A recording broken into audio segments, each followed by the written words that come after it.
Bienvenidos a este nuevo video en el cual estudiaremos la dinámica de un bloque sobre el cual actúan dos fuerzas de manera simultánea.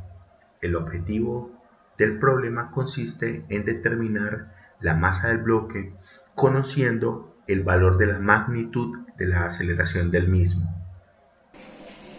Al aplicar la segunda ley de Newton, sabemos que la fuerza neta es igual a la suma de todas las fuerzas que actúan sobre el cuerpo e igual al producto entre la masa y la aceleración con la que se desplaza el objeto. Dicha ley también nos dice que los vectores fuerza y aceleración son mutuamente paralelos entre sí. Y a partir de dicha ley también podemos inferir que la magnitud de la fuerza es igual al producto entre la masa y la magnitud del vector aceleración.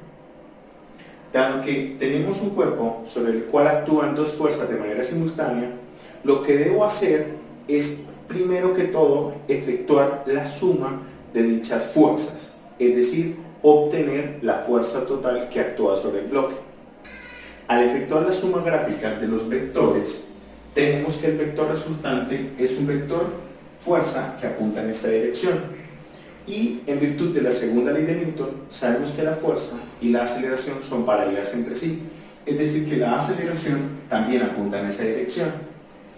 Pero este vector, o la representación de ese vector, nos indica la dirección, pero necesitamos conocer la magnitud del vector. Para ello, debemos hacer el cálculo de la suma utilizando las componentes del vector rojo y del vector azul. ¿Qué es lo que vamos a hacer a continuación? Ahora debemos hacer la suma de F1 y F2, en la cual F1 corresponde al vector de fuerza que empuja el bloque hacia la derecha y F2 es la fuerza que empuja el bloque hacia abajo. Entonces, en términos de sus componentes, el vector F1 tiene componente horizontal o componente en X, pero no tiene componente vertical, por lo tanto su componente en Y es 0. Mientras que el vector F2 tiene componente vertical negativa porque apunta hacia abajo, 2, pero no tiene componente horizontal, por lo tanto la componente en X es 0. Para efectuar la suma por componentes, debo sumar las componentes correspondientes, X con X y Y con Y. 3 más 0, 3, 0 más menos 2, menos 2.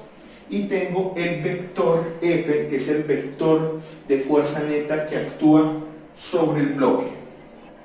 Ahora debemos calcular la magnitud de este vector F, que básicamente es determinar la longitud de este lado de este triángulo o de este triángulo.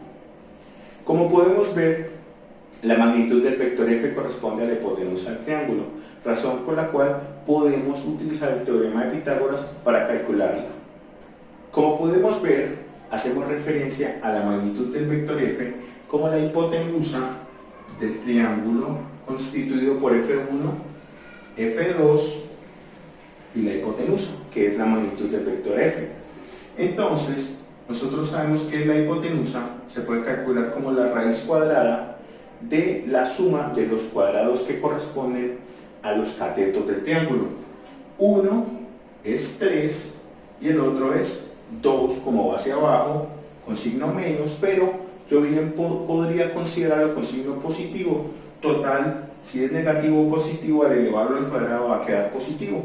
Entonces voy a tener 3 al cuadrado, que es 9, más 2 al cuadrado, que es 4, entonces me queda 9 más 4, o sea que tengo la raíz cuadrada de 13.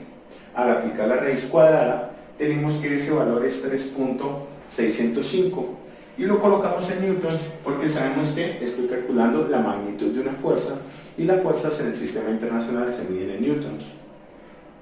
Recordemos que la segunda ley de Newton, o la magnitud de la fuerza neta, puede calcularse utilizando el producto entre la magnitud de la aceleración y la masa, que es esta expresión que tengo acá.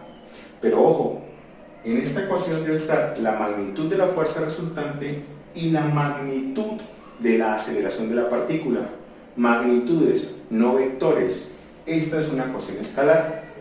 Ahora, como el problema me pide la masa, tengo que proceder a despejarla.